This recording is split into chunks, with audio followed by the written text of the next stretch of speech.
Bien, estamos con el ex canciller de nuestro país, Gustavo Fernández. ¿Qué le ha parecido estos 3 días de los alegatos de Bolivia acá en la Corte Internacional de Justicia? Muy importantes para la historia del país. Primero por el clima efectivo de unidad y de trabajo conjunto entre todos los bolivianos que integraban la delegación. Ese dato que parecía difícil, ese objetivo que parecía difícil de alcanzar, se consiguió, operó en la práctica. No sé qué pasará en las próximas semanas y meses, pero aquí sí se produjo ese acontecimiento. Y es importante, porque el riesgo de que en esta ocasión se quebrara la unidad del país o se produjeran hechos que pusieran en duda esa unidad, hubiera afectado seriamente la imagen de Bolivia, tanto en la Corte Internacional de Justicia como en la comunidad internacional, y hubiera mandado una señal equivocada a Chile.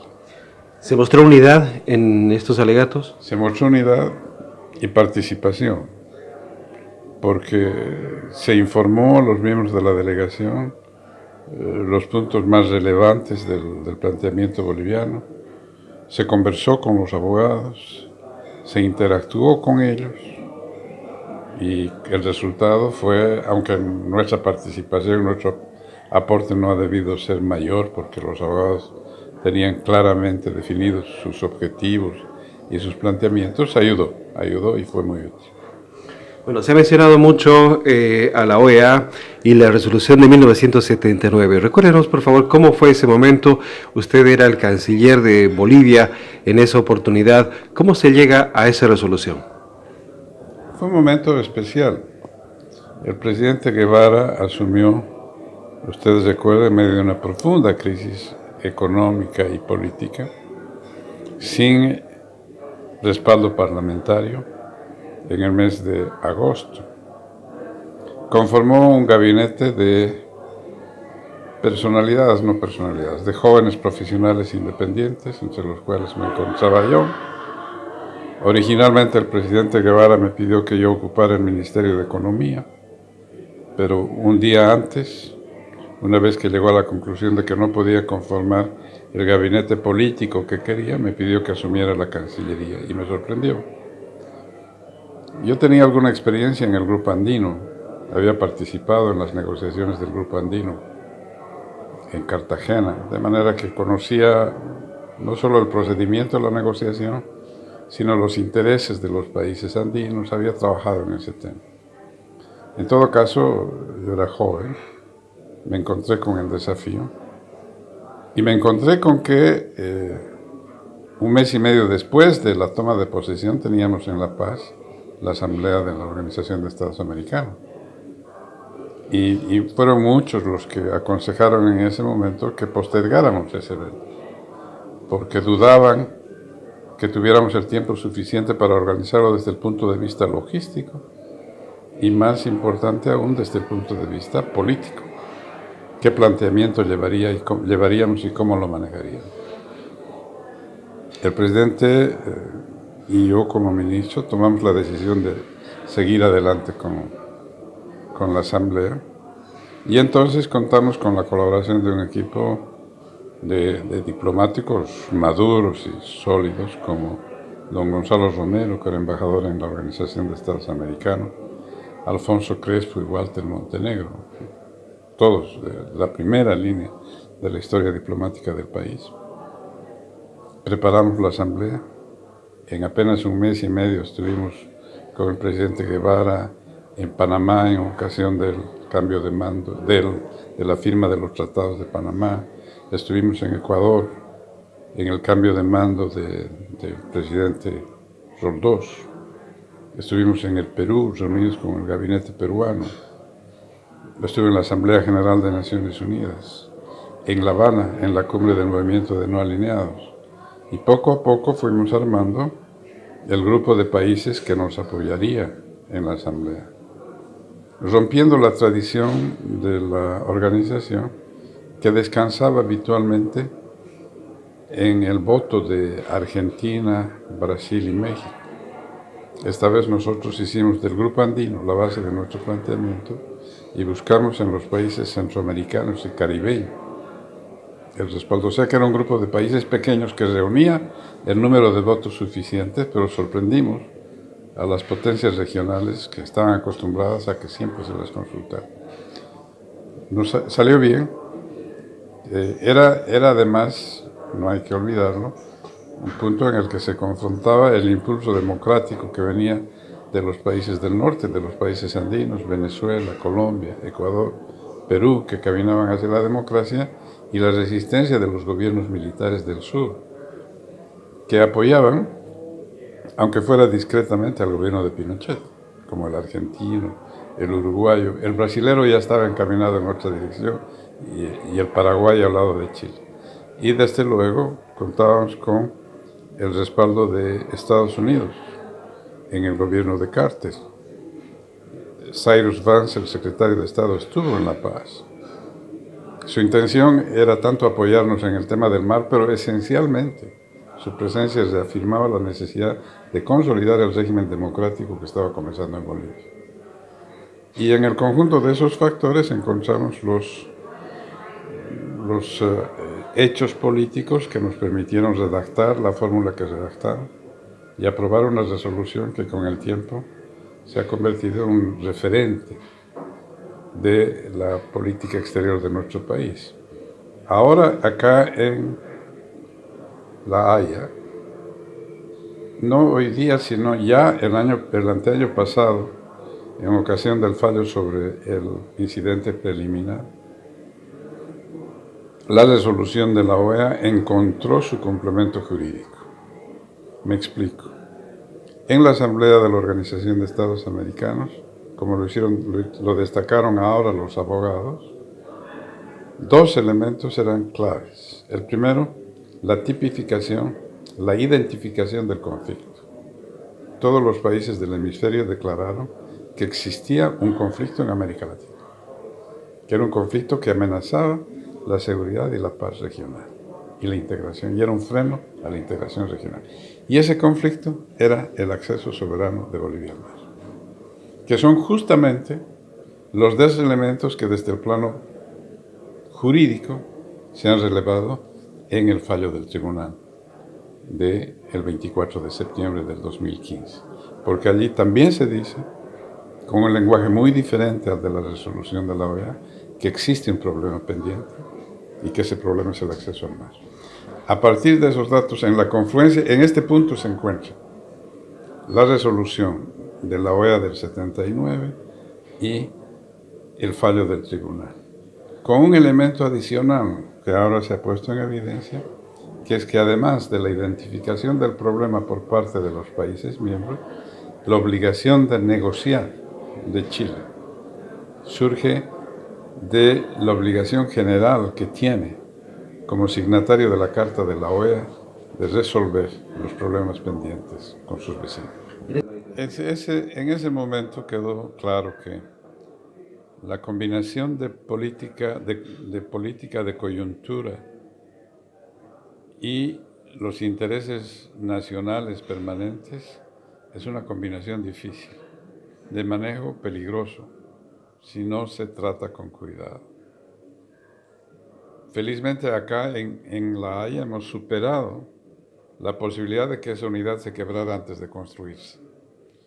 No podemos decir que esté perfecta, pero sí podemos afirmar que se ha avanzado en esa dirección. Estamos hoy día mejor que hace 2 semanas o 3 semanas en la convergencia de opiniones de distintas líneas políticas muy separadas en torno a la política internacional de Bolivia. Y ese es un dato importantísimo. ¿Y cómo debería ser la actitud a partir de esto, de la fase post-Haya? Hay que hacer un trabajo político y técnico de identificación de la propuesta boliviana, de la naturaleza del planteamiento que queremos hacer y una valoración adecuada de objetivos y medios. Una cosa es lo que queremos conseguir y otra cosa es lo que podemos conseguir. Esa valoración es importantísima y debe ser objetiva. y no puede ser de manera alguna triunfalista, pero tampoco podemos tranquilizarnos o resolver nuestros problemas reduciendo nuestra demanda, ¿no? Ese es el equilibrio que ha de ser difícil encontrar. El presidente decía sin vencedores ni perdedores. ¿Es posible lograr eso? Es necesario. Es necesario encontrar una solución que satisfaga los intereses de todos. Si fuera solo atender la demanda boliviana, no habrá base de una negociación en serio. Una negociación tiene necesariamente que conciliar los intereses de todos. Y ese es el propósito de la negociación. Yo creo que podemos encontrar una fórmula. Hay bases antiguas sobre las cuales trabajar, pero hay una realidad nueva que debemos interpretar. Bolivia del 2018, 2020, no es la misma Bolivia de 1950 o de 1980, es otro país, con otra proyección, otros intereses, y los otros también cambiaron. Entonces tenemos que volver a calibrar, reexaminar los planteamientos históricos bolivianos para adecuarlos a las posibilidades de hoy y a las necesidades del futuro, porque no solo podemos pensar en lo que puede hacerse el 2020, sino las consecuencias que eso puede tener en el 2050, ¿no? Es eso. En este contexto, ¿cuál es el valor que tienen las resoluciones de la OEA? Porque Chile ha señalado que son solo recomendaciones. Es un juego de palabras que pone al desnudo su debilidad, porque las resoluciones de la OEA, como las resoluciones de Naciones Unidas, están en el mismo rango, tienen el mismo procedimiento de formación, comprometen la fe del Estado. No son memorandos en los que se registran, no es una ayuda a memoria, son documentos que comprometen la fe del Estado.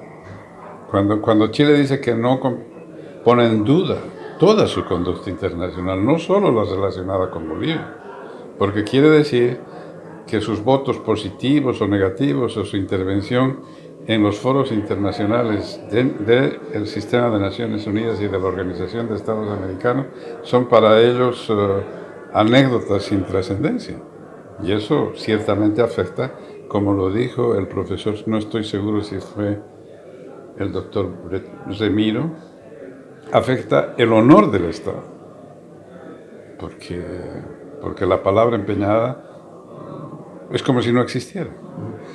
Ahora, a partir de esa fecha, Chile señala que fueron varios años de aislamiento debido a la dictadura de Pinochet y que ese es otro elemento a considerar, que Chile no estaba en sus plenas condiciones para asumir ese tipo de responsabilidad. Primero, los estados son estados, independientemente de los gobiernos que en un momento determinado los representen.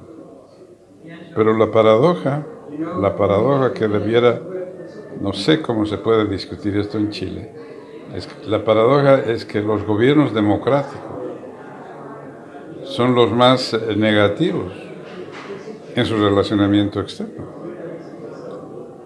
Al comenzar su presentación, el agente Grossman hizo una larga lista de las condiciones que distinguían a Chile en América Latina, que era un país democrático, sujeto a todos los convenios internacionales, que sus tropas participaban en las misiones de pacificación en el mundo, pero resulta que ese Estado, que se precia de democrático y de ampliar sus vínculos de integración con la región, es el más negativo en la solución de un problema crítico, no solo de la relación boliviana-chilena, sino de la seguridad y de la integración regional. Eso es lo extraño. Si usted compara la actitud de estos gobiernos democráticos que ahora reniegan de todo lo que dijeron, porque todos los que hemos participado en negociaciones con Chile tenemos clara conciencia, pero de los compromisos implícitos y en algunos casos explícitos que los presidentes democráticos de estos años tuvieron para resolver el problema de fondo de Bolivia. Usted que ha hecho un seguimiento a través de la historia, los distintos momentos del acercamiento con Chile, ¿en qué instante estamos? ¿Cómo califica este momento acá en la área? Un momento muy importante. Yo creo que en 79 tuvimos una victoria política y creo que hemos ganado esta batalla. Independientemente del fallo del tribunal, el dato más importante ya se produjo en el incidente preliminar.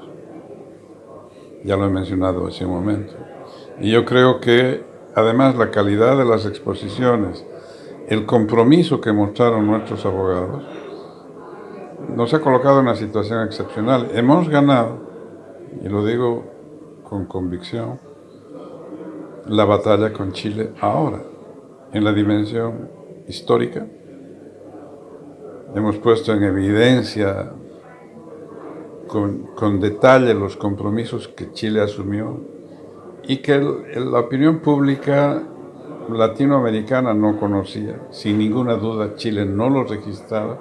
Inclusive en nuestro país habían lagunas sobre las cosas que se han dicho. Es decir, la historia estuvo clarísima, presentada de manera sistemática y precisa. En el plano psicológico, que es un componente esencial de las relaciones internacionales, como dijo la doctora Monique Chamillier, hemos mostrado la autoridad moral que tiene el planteamiento boliviano apoyado en la justicia. Y Chile, en el plano jurídico, la resolución tiene un valor indudable. Y finalmente, en el plano político, hemos tomado la delantera. Yo creo que esos 4 datos son importantes para prefigurar como un momento especial de la historia. Y el Chile de 2018, ¿cuánto ha cambiado respecto a lo que hemos escuchado los bolivianos en los antecedentes? El Chile del 50, del 79, ¿es un Chile más duro? ¿Cómo lo calificaría usted o cómo lo analiza? Esta mañana en la página 7 salió una declaración mía en la que decía Chile perdió los papeles y esa es la impresión que tengo. Primero planteó un incidente tratando de cortar la demanda con el argumento de que el tribunal no tenía competencia. Y perdió. Jugó todas sus cartas y perdió. Y ahora repite el mismo argumento, como si ese tema no hubiera sido resuelto por una sentencia del tribunal. Ese solo dato ya le da idea de la desorientación que tiene el gobierno chileno. Pero el presidente Frei, al salir de una reunión con el presidente Piñera, la presidenta Bachelet y el presidente Lagos, dice que Chile no aceptará un fallo creativo del tribunal. Ese no es solo un error, es la expresión de una profunda inseguridad. Luego, son muchos los que plantean en Chile la denuncia del Pacto de Bogotá, cuando es extemporáneo e inútil, porque esa denuncia no tendría ningún efecto en el proceso que está siguiendo el tribunal. El tribunal ya asumió la competencia y va a dictar la sentencia que debe dictar. Y bueno, y las declaraciones que hemos escuchado hoy día de las autoridades chilenas de que se va a producir una crisis humanitaria por el éxodo de miles de chilenos, simplemente no tiene el menor sentido de la proporción, ni expresa la realidad de lo que estamos planteando. Yo creo que todos esos son señales de serios problemas de definición de una línea en lo que se suponía era una diplomacia, así por lo menos la hemos visto, ordenada, clara y definida en sus propósitos. Y sobre eso, finalmente, yo creo que hay que registrar que varias personalidades chilenas, Guille, ¿cómo se llama? El senador demócrata cristiano, pero no me acuerdo en este momento el nombre. Hablado de territorio. Han hablado de canje territorial como una condición de una negociación, es decir, admiten el principio de la negociación y comienzan a hablar de las condiciones de esa negociación. Y ciertamente me imagino que serán muchos los chilenos que han quedado meditando sobre el tipo de relación que quieren tener con Bolivia, que ese es al final el verdadero problema. ¿Qué clase de relación quiere tener Chile con Bolivia? Muchas gracias. Gracias.